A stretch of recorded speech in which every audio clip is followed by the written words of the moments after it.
कांग्रेस बोली सत्य की हुई जीत। सत्य को परेशान किया जा सकता, पराजित नहीं किया जा सकता, सत्य जीता है। पीसीसी चीफ बोले दोगुनी ऊर्जा के साथ मैदान में उतरेगी कांग्रेस। बीजेपी ने कहा सजा पर सिर्फ रोक लगी है। ये कोर्ट का माननीय न्यायालय का निर्णय वो स्वीकार सबको हम सब लोग उसको मानते हैं, लेकिन कहीं कहीं आप जनमत लेना है तो जनता के बीच में जाना चाहिए। राहुल आएंगे, फायदा दिलाएंगे।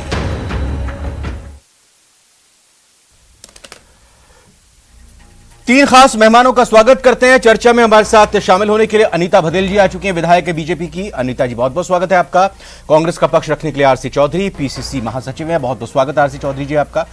वरिष्ठ पत्रकार के तौर पर मिथिलेश जैमी हमारे साथ जुड़ चुके हैं, आपका भी बहुत बहुत धन्यवाद मिथिलेश जी। पहला सवाल आप ही से करूंगा। कांग्रेस का जोश जाहिर तौर पर हाई दिखाई दे रहा है, जिस तरह से सजा पर रोक लगी और फिर अब सांसदी भी राहुल गांधी की बहाल हो गई है। आगामी विधानसभा चुनाव में मिथिलेश जी और 2024 लोकसभा चुनावों में इस फैसले का क्या असर देखने को मिलेगा राजनीतिक तौर पर? देखिए, राजनीतिक तौर पर लाभ मिलेगा या नहीं मिलेगा तो जनता तय करेगी, लेकिन निश्चित रूप से एक स्वस्थ लोकतंत्र में एक अच्छी परंपरा का निर्वहन हुआ है, क्योंकि जो एक्ट है उसमें ऑटोमेटिकली एक वर्ड लिखा हुआ है, यानी अगर किसी भी व्यक्ति को, किसी भी जनप्रतिनिधि को 2 साल की सजा मिलती है तो उसकी सदस्यता स्वयं रद्द हो जाएगी। ये ऑटोमेटिकली वर्ड एक्ट में लिखा हुआ है। अब जो बहाल होने वाला मामला है उसमें सजा को रोक लगाई है। अभी जो कोर्ट का, जो निचले वाला कोर्ट है, उसका फैसला बाकी है, क्योंकि जो कोर्ट का फैसला था उसके खिलाफ गुजरात हाई कोर्ट में रिवीजन लगाई थी, वहां से खारिज होने के बाद में सुप्रीम कोर्ट, और बीजेपी ने भी सदाशयता दिखाते हुए जिस तेजी के साथ बहाली की, उससे कहीं न कहीं बीजेपी का ये लगा कि बीजेपी ने कोर्ट का फैसला आया तो उनकी सदस्यता रद्द कर दी, अब कोर्ट ने उनकी सजा पर रोक लगा दी तो बहाल कर दी। यानी वो पब्लिक को मैसेज देने चाह रही है बीजेपी कि ये कोर्ट का है, हमारा इसमें कोई इन्वॉल्वमेंट नहीं है। लेकिन जनता जवाब पूछती है कि उनके एक अन्य सांसद जो काठेरिया जी हैं, उनके भी 2 साल की सजा का फैसला आया, लेकिन वो कहते हैं शुक्रवार को आया, हमें मिला और उन्हें दूसरे कोर्ट से राहत मिल गई। तो अब कुल मिलाकर जो राहुल गांधी को लेकर जो बीजेपी को एक परसेप्शन क्रिएट कर रही थी कांग्रेस कि बीजेपी ने उनका घर खाली करा लिया, जो एक इमोशनल वेव क्रिएट हुई थी, वो इमोशनल वेव को ब्रेकअप हुआ है। अब राहुल गांधी कांग्रेस में कितनी ऊर्जा भर पाते हैं, जिस तरीके से इंडिया से जुड़े सांसदों ने उनके स्वागत में नारे लगाए, उससे यह तो तय हो गया कि 2024 में जो मुख्यमंत्री अशोक गहलोत कह रहे हैं कि मैं मोदी जी के सामने फेस नहीं हूं, मोदी जी के सामने राहुल गांधी फेस होगा, वो ठीक है, वो तो उन्होंने सिद्ध कर दिया। लेकिन जो उन्होंने आज कहा है कि प्रधानमंत्री जी बोलें सर, बोलें। जो प्रधानमंत्री नरेंद्र मोदी के लिए कहा है कि मेरे पास तो न तो मैंने एक मकान खरीदा, न एक फ्लैट खरीदा, न एक ग्राम सोना खरीदा है, प्रधानमंत्री जी महंगे महंगे कपड़े पहनते, मैं असली फकीर हूं। अब असली फकीर जो राजस्थान में जंग होने वाली है, अशोक गहलोत ने अपने आप को फकीर बताया और नरेंद्र मोदी को जिस स्टाइल में बताया कि वो स्टाइलिश कपड़ों के दीवाने हैं, उनके बीच में एक जंग होने वाली है। उसको मैनेज करने में राहुल गांधी जब 9 तारीख को मानगढ़ धाम आएंगे तो क्या वो आदिवासी वोट को जोड़ पाएंगे, ये एक इंपॉर्टेंट इशू है। जो राजस्थान में लॉ एंड ऑर्डर की सिचुएशन है, जिस तरीके से ईडी आज सीकर में कलाम कोचिंग सेंटर तक पहुंच गई है, लोग कह रहे हैं नाथी के बाड़े में ईडी की एंट्री हो गई है, वो उनको बिल में घुसाने की बात कर रहे थे, भी ईडी आ ही गई है। तो इन मुद्दों के बीच में राहुल गांधी की सांसदी बहाल होने से निश्चित रूप से कांग्रेस को एक नई ऊर्जा मिली है, क्योंकि भारत जोड़ो यात्रा के बाद में राहुल गांधी की इमेज में वाकई पॉजिटिव एक परसेप्शन क्रिएट हुआ है, एक जो पॉलिटिकल पॉजिटिव परसेप्शन, एक नैरेटिव सेट हुआ है। अब उसको किस तरीके से कैश करते हैं, जिस तरीके से आज संसद में, राज्यसभा में जो दिल्ली सर्विस बिल भी आ गया है, ठीक है, तमाम चीजें देखनी होगी। जी आरसी चौधरी सर, मैं आपसे ये जानना चाहूंगा, जैसा मिथिलेश जैमिनी जी ने कहा कि निचली अदालत ने सजा दी और उसके सजा के आधार पर 2 साल की अगर सजा मिली तो फिर ऑटोमेटिकली सांसदी चली गई। लोकसभा सेक्रेटरीट से ये नोटिस आ गया कि आप अब सांसद नहीं हैं, अयोग्य हैं। फिर उसके बाद आपके वकीलों ने सुप्रीम कोर्ट में, राहुल गांधी के वकीलों ने बेहतर तरीके से दलीलें पेश की और फिर राहुल गांधी की सदस्यता इस राहुल गांधी की सजा पर रोक लग गई और फिर उसके बाद कहा जाने लगा कि शनिवार और इतवार को क्यों ये बहाल नहीं हो रही, कि 24 घंटे पहले आपने ले ली थी सदस्यता, तो इसमें वक्त क्यों लग रहा है। लेकिन अब सोमवार को जब जो छुट्टी के दिन थे, जब वर्किंग डे आया, तो उसके बाद वापस संसद सदस्यता बहाल हो गई है। तो ये इमोशनली जो कहा जा रहा है कि कांग्रेस सोच रही थी या कांग्रेस कर रही थी कि इमोशनली कांग्रेस को फायदा होगा, लेकिन मैं राजनीतिक तौर पर आपसे जानना और समझना चाह रहा हूं कि कांग्रेस में किस तरह से नया ऊर्जा का संचार होता हुआ आप देख रहे हैं राहुल गांधी के अब अयोग्य सांसद से, अब संसद सदस्य एक बार फिर से बनने से। रविंद्र जी, ये जो अयोग्यता का या सदस्यता बहाली का सवाल नहीं है। मैं न्यूज 18 के दर्शकों से अपील करना चाहूंगा और निवेदन करना चाहूंगा कि आप बजट सत्र के दौरान 7 फरवरी 2023 को देश की संसद के अंदर राहुल गांधी के उस भाषण को देखिए। राहुल गांधी जी जिन मुद्दों को उठा रहे थे, जो तस्वीरें सदन के अंदर लहरा रहे थे, उन तस्वीरों ने, उन प्रश्नों ने देश की संसद को, देश के प्रधानमंत्री को इतना विचलित कर दिया कि जिस मानहानि के मुकदमे की चर्चा रविंद्र जी कर रहे हैं और जो सूट के कोर्ट ने सजा दी थी, 7 फरवरी को वो देश की संसद में अडानी के घोटाले को उठाते हैं, हिडनबर्ग की रिपोर्ट को उठाते हैं, 20,000 करोड़ रुपए के सेल कंपनियों के माध्यम से निवेश को उठाते हैं, एसबीआई और एलआईसी का और निवेशकों का 11 लाख करोड़ रुपए डूब गया था, उसका प्रश्न उठाते हैं। ये भारतीय जनता पार्टी के रिश्तों को विचलित कर रही थी। तो 27 फरवरी 2023 को 7 फरवरी के 20 दिन बाद में जिन्होंने मानहानि के मुकदमे पे स्टे ले रखा था, वो सूरत हाईकोर्ट के अंदर जाके उस स्टे को वेकेंट करवाते हैं। 23 मार्च को सुनवाई होती है और 23 मार्च को उन्हें 2 साल की जो अधिकतम सेंटेंस है वो जारी कर दी जाती है। इसका कोई आधार नहीं बताया गया कि ऐसा आखिर क्यों हो, जो सुप्रीम कोर्ट ने कहा। और जैसे ही उनको सजा होती है, अगर 10 दिन की भी सजा कम होती, जो मेरे साथी मिथिलेश जैमिनी जी ने कहा, अगर 2 साल से कम सजा होती तो उनकी सदस्यता निरस्त नहीं होती, लेकिन उनकी सदस्यता निरस्त की गई ताकि बजट सत्र के दौरान जनता के मुद्दे देश की संसद में ना उठे और सूट बूट की सरकार के 2 पूंजीपतियों के रिश्ते उजागर ना हो। आरसी चौधरी जी, ये भारतीय जनता पार्टी का साजिश बेनकाब हो गया। सुप्रीम कोर्ट ने कहा कि आखिर अधिकतम सजा क्यों दी गई, और दूसरा उन्होंने कहा कि यह सिर्फ राहुल गांधी की सदस्यता या योग्यता का पैमाना नहीं था, यह उन मतदाताओं का भी अपमान था जिन्होंने देश की संसद के अंदर अपनी आवाज को चुना था। इसलिए आरसी चौधरी जी, मैं साथ ही साथ आपसे चाहूंगा कि आप अपने इस जवाब में एक चीज और ऐड कीजिए। ये जो आधार क्या है आपका, आपको क्यों ऐसा लगता है कि राहुल गांधी ने जिन मुद्दों की आप बात कर रहे हैं संसद में उठाया, उसके बाद ही अदालत ने अपना काम शुरू किया? अदालत की एक प्रक्रिया होती है, एक वक्त होता है, उसी चक्र के हिसाब से अदालत की प्रोसीडिंग्स आगे बढ़ती हैं। तो इसके पीछे आधार क्या है? और दूसरी चीज सर मेरी ये कि जब राहुल गांधी ने बजट सेशन की तारीख जो आप बता रहे हैं, उस तारीख को अगर ये मुद्दा उठाया तो राहुल गांधी के अलावा कांग्रेस के और भी सांसद हैं, और सांसदों ने इस मसले को कितना उठाया? मैं कहना चाहूंगा कि कांग्रेस पार्टी के अंदर निश्चित रूप से अलग सांसद हैं। इंडिया के जो घटक दल है, तमाम जो नेता हैं, लेकिन जनता की आवाज को जिस निर्भीकता के साथ, जिस निडरता के साथ वो मुखर करते हैं और मीडिया उन्हें स्थान देता है, और भारतीय जनता पार्टी को निश्चित रूप से सदैव जिस प्रकार से राहुल गांधी पे हमलावर रहते हैं, इसलिए मुझे लगता है उनकी बेचैनी बढ़ जाती होगी। एक चीज ये कहना चाहूंगा, आप अभी मीडिया भी बोल रहे हैं ना कि कोर्ट की प्रक्रिया होती है, आप अभी मीडिया पर ही बात रख रहे हैं ना अपनी? मैंने आपने कहा तो इसलिए कहा कि और नहीं उठा सकते थे कि वो भी देश के संसद थे, उन्हें देश के सांसद थे और उस सदन में उठा रहे थे। चाहे कोई भी उठाता, करते तो यही होना था, लेकिन राहुल गांधी जी ने उठाया, और जो राहुल गांधी जी ने उठाया उसके बाद में स्टे को वेकेंट कराया। आपने कहा अदालत की प्रक्रिया होती है। हाँ। मैं कहना चाहूंगा उसी अदालत की प्रक्रिया में 7 मार्च 2022 को पूर्णेश मोदी जो विधायक ने मानहानि का मुकदमा किया, उन्होंने हाई कोर्ट में जाके स्टे लिया था कि इसका निर्णय नहीं आना चाहिए सेशन कोर्ट का। वो स्टे वेकेंट क्यों करवाया गया अचानक, ये देश की जनता जानना चाहती है। उस निर्णय पे उन्हें क्या लगा था कि उनकी जो मानहानि का मुकदमा है वो खारिज हो जाएगा? तो आपको क्या लगता है इसके पीछे कौन है? इसके पीछे कौन? आपको क्या लगता है? कांग्रेस को क्या लगता है? क्यों लिया था? कांग्रेस को क्या लगता है? पार्टी के नेता से पूछिए कि उन्होंने स्टे क्यों लिया। ये देश की जनता जानती है। जी, अनीता भदेल जी से मैं जवाब लेता हूं। अनीता भदेल जी, कांग्रेस संशय से जो राहुल गांधी को सजा दी गई उसको देख रही है। कांग्रेस का यह कहना कि राहुल गांधी ने जो लोकसभा में संसद में मुद्दे उठाए, उस मुद्दे को उठाने की एक तरह से राहुल गांधी की लेकर घेराबंदी की गई।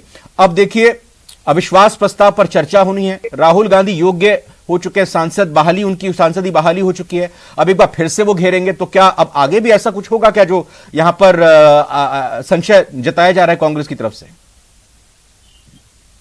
रविंदर जी, कांग्रेस ने कभी भी न्यायपालिका का सम्मान नहीं किया, ये तो स्वयं से स्पष्ट है। यदि सूरत कोर्ट राहुल गांधी को सजा देती है तो गलत है, और सुप्रीम कोर्ट राहुल गांधी की सजा को स्टे कर देती है तो सही है। मतलब एक कोर्ट का निर्णय तो सही लगता है जो उनके अनुकूल है, एक कोर्ट का निर्णय गलत लगता है जो उनके अनुकूल नहीं है। ये कांग्रेस की परंपरा रही है। इंदिरा गांधी जी ने भी जब उनकी सदस्यता को कैंसिल कर दिया था इलाहाबाद हाई कोर्ट ने, तो इंदिरा गांधी ने इमरजेंसी लगा दी थी। आपको मालूम है ना, ये तो कांग्रेस के काले अक्षरों में लिखा हुआ है। पूरे देश में इमरजेंसी लगा दी थी खुद प्रधानमंत्री बने रहने के लिए।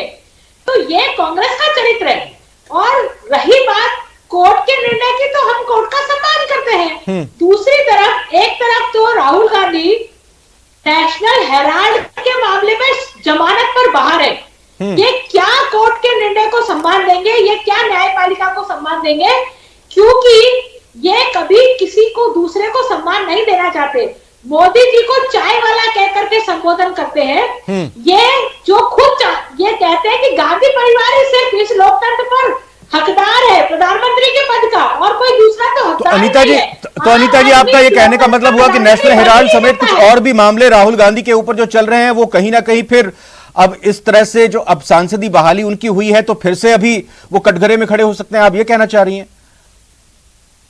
मैंने तो कहा ना, मैंने बताया ना कि सिर्फ ये मुकदमा नहीं, और ये मुकदमा नेशनल हेराल्ड वाला जो मुकदमा वो मोदी जी के आने पर नहीं हुआ है। ये मोदी जी के प्रधानमंत्री बनने से पहले, बहुत पहले हो चुका है, और बहुत पहले वो जमानत पर बाहर आ चुके हैं।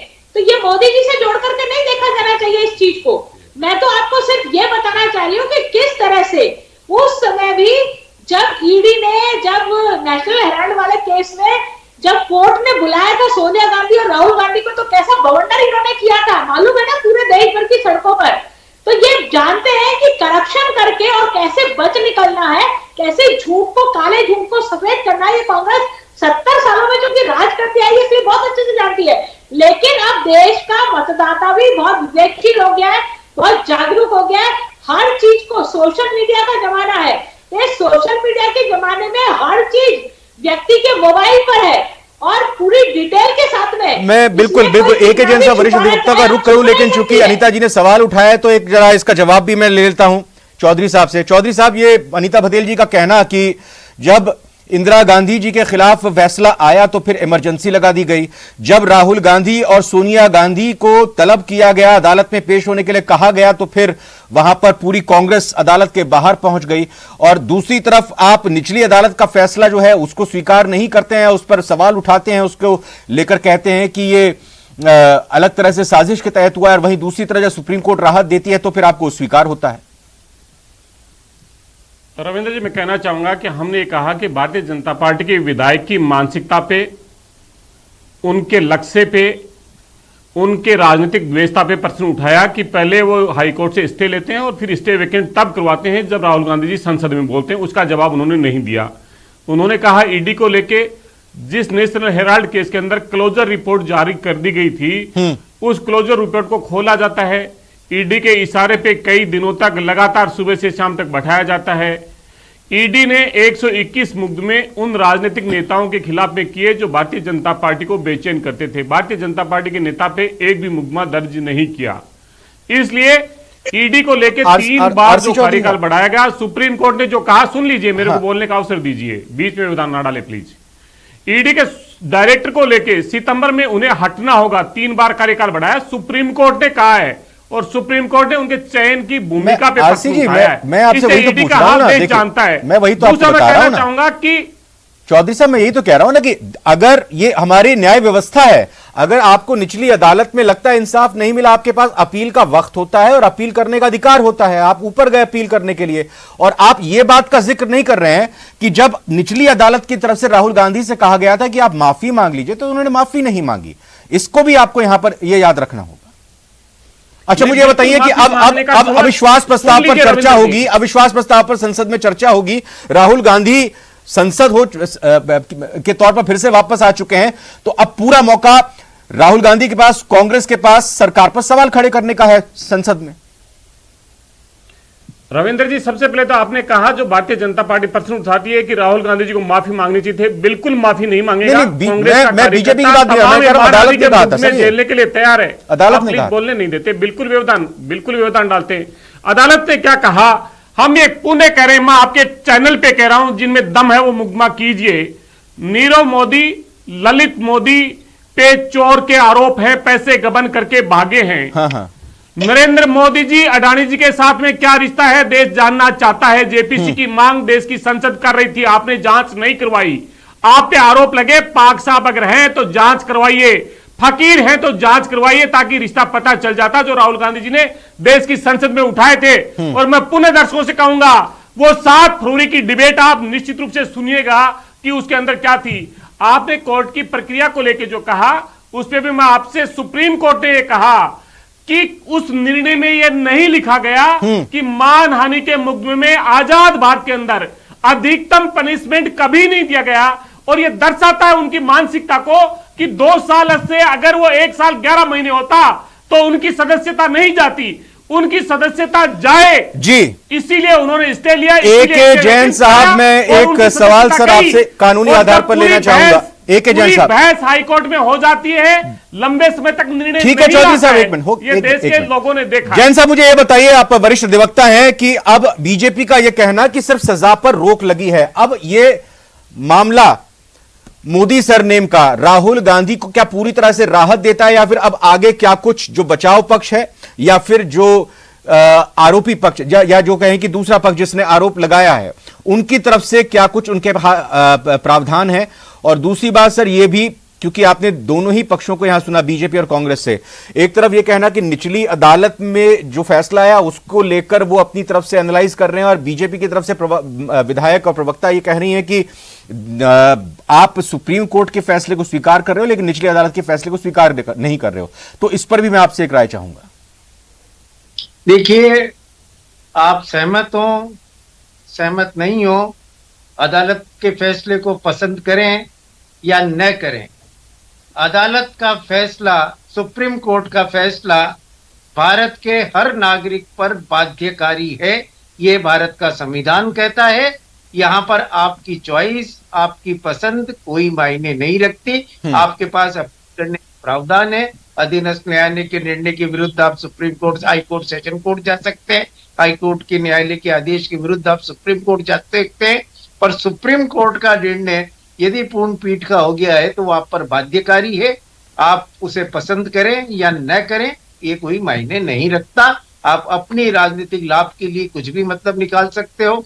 हर राजनीतिक दल अपने अपने मतलब के हिसाब से सुप्रीम कोर्ट के फैसले को करता है। सुप्रीम कोर्ट को फैसले के बदलने के लिए अभी भी एक विधेयक लाया जा रहा है लोकसभा के अंदर। पहले भी ये कहा था कि किसी मामले में हम मानेंगे, जलीकुट्टी के मामले में भी बदला गया था। सुप्रीम कोर्ट के निर्णय के बाद फिर कानून में संशोधन किया गया था। ये इनका अपना, राजनीतिज्ञों का अपना तरीका है, और भारत का संविधान सुप्रीम कोर्ट के निर्णय को बाध्यकारी बनाता है। मोदी सरनेम के मामले में जो 2 साल की सजा पर अब रोक लग गई है, अब इसमें आगे केस में क्या बचता है अभियोजन पक्ष और बचाव पक्ष? दूसरी बात जो आपने पूछी थी कि इस मामले में जो परिवादी है उसके पास क्या ऑप्शन है, डिस्क्वालिफिकेशंस के लिए रिप्रेजेंटेशन ऑफ पीपुल्स एक्ट और लोक प्रेरित के निर्णय के अनुसार सुप्रीम कोर्ट ने साफ ये कहा है कि अगर 2 साल की सजा हुई हो तभी जो निर्योग्य होता, अयोग्य घोषित किया जाएगा लोकसभा की सदस्यता से या किसी भी विधायिका की सदस्यता जी। यदि किसी भी तरीके से राहुल गांधी की दोष सिद्धि बरकरार भी रहती है और उनकी सजा 2 साल से कम कर दी जाती है तो उनकी संसद की योग्यता पर कोई फर्क नहीं पड़ेगा। परंतु यदि 2 साल की सदस्य 2 साल की सजा बहाल रहती है, जिसकी संभावना ना के बराबर है, क्योंकि सुप्रीम कोर्ट ने अपने निर्णय में बार बार ये कहा है कि आज तक 2 साल की सजा नहीं हुई और कोई कारण नहीं दिया गया है कि ये मैक्सिमम पनिशमेंट है जो रेयरेस्ट ऑफ रेयर केस में दिया जाएगा, वो एक स्टेटमेंट को लेकर दिया गया है। दूसरी स्थिति ये है कि या तो अब सेशन न्यायालय राहुल गांधी को बरी कर सकता है या सजा को बहाल रख सकता है और सजा को कम कर सकता है। यदि वो भी 2 साल की सजा बहाल रख देगा तो फिर राहुल गांधी अयोग्य हो जाएंगे और फिर उन्हें हाईकोर्ट में जाना पड़ेगा। पर यदि 2 साल की सजा नहीं रहती है, 1 दिन भी कम हो जाती है या वो निर्दोष मुक्त हो जाते हैं, ऐसी परिस्थिति में उनकी सदस्यता बनी रहेगी। मिथिलेश जी, मैं आपसे समझना चाहूंगा एक कि ये जो अब सांसदीय बहाली हुई, सजा पर रोक लगी, कांग्रेस इस मामले को आगे लेकर जाए तो वो ज्यादा उनके लिए बेहतर रहेगा या फिर आक्रामक तरीके से वो सरकार को घेरे, वो ज्यादा उनके लिए मुफीद साबित हो सकता है? देखिए, सियासत में अगर आक्रामक तरीके से आप जनता के बीच में बात रखें कि जनता की परेशानियां क्या है, क्योंकि व्यक्तिगत परेशानियों से जनता का कोई सरोकार नहीं होता है। आप जो जनता की व्यथा है उसे संसद में रखे तो बेनिफिट है। लेकिन सुप्रीम कोर्ट ने अपने डिसीजन में एक बहुत बड़ी बात कही है कि किसी भी जो सार्वजनिक व्यक्ति को ऐसा बयान नहीं देना चाहिए। तो इससे में जो सेशन कोर्ट है, आरसी चौधरी जी मुझे बताएं कि क्या आपको लग रहा है कि कांग्रेस के साथ साथ अब इंडिया INDIA के भी सर्वमान्य नेता के तौर पर राहुल गांधी उभर कर आए हैं? मैं कहना चाहूंगा कि उन्होंने भारत जोड़ो यात्रा के माध्यम से जनता के जो मुद्दों को उन्होंने मुखर किया था, वो ना सिर्फ किसी अलग दलों के साथ में क्या नेतृत्व करेंगे, वो भारतीय जनता पार्टी को यह बेचैनी करती है कि एक व्यक्ति जो जन की बात सुनता है और दूसरा प्रधानमंत्री मन की बात करता है। जन की आवाज मुखर होती है लोकतंत्र के अंदर और जन की आवाज सुनने का साहस राहुल गांधी जी ने दिखाया, उससे भारतीय जनता पार्टी का विचलन बढ़ा और हम लगातार अनिता जी, जन की बात और जन की आवाज क्या केंद्र सरकार को तकलीफ में लाएगी? लास्ट कमेंट बस आपसे। जनता ही फैसला करेगी कि जनता ने क्या तय किया है।